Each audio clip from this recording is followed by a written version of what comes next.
Bonjour chers amis, vous êtes sur le projet des dirigeables de nouvelle génération et nous poursuivons notre série de podcasts sur les dirigeables basés sur les travaux d'Alexandre Nikolaïevitch Kirillin. Dans le dernier épisode, nous avons parlé de la raison pour laquelle les dirigeables ont disparu et pourquoi ils font leur retour. Aujourd'hui, nous allons approfondir un peu plus le sujet. En effet, si nous voulons parler des dirigeables sérieusement, non pas comme d'une belle idée, mais comme d'un véritable système d'ingénierie, il nous faut aborder les notions les plus fondamentales qui sont à la base de l'ingénierie. Et à la base de tout cela, il y a toujours la physique. C'est pourquoi, au-delà des marchés, des technologies, des perspectives et d'un avenir radieux, il est nécessaire de comprendre les fondements. Et je voudrais commencer par une idée simple, mais parfois controversée.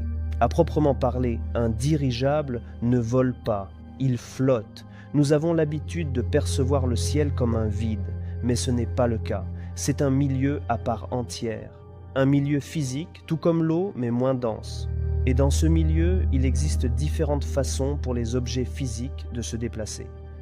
D'un point de vue d'ingénierie, il existe 3 manières fondamentalement différentes de se maintenir en l'air.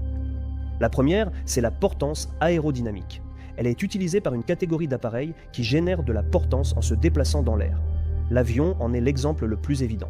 L'aile est traversée par le flux d'air, ce qui crée une différence de pression et permet à l'appareil de rester en l'air tant qu'il conserve de la vitesse. Cela inclut aussi le planeur, qui peut voler sans moteur en utilisant les mêmes courants d'air.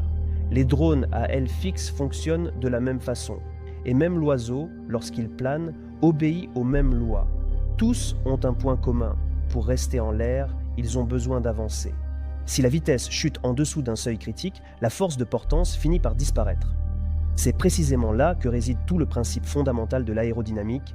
La portance est créée par le flux d'air. Le deuxième principe est le principe réactif ou de la fusée.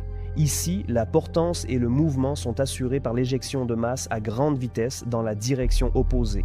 En fait, l'appareil se propulse grâce à son propre flux réactif. L'exemple le plus évident, c'est la fusée. Elle n'a même pas besoin de s'appuyer sur l'air. Elle peut fonctionner dans le vide, car le principe ne repose pas sur l'interaction avec un flux, mais sur la loi de conservation de la quantité de mouvement. Les avions à réaction utilisent également ce principe pour générer de la poussée, mais leur portance reste tout de même aérodynamique, grâce à l'aile. En revanche, une fusée se maintient dans l'air uniquement grâce à la poussée de son moteur. C'est une catégorie énergétique totalement différente. Pour simplement ne pas tomber, une fusée doit dépenser en continu une quantité d'énergie énorme. Contrairement à un avion et a fortiori à un dirigeable, elle n'utilise pas les propriétés du milieu. Elle les surmonte par la force.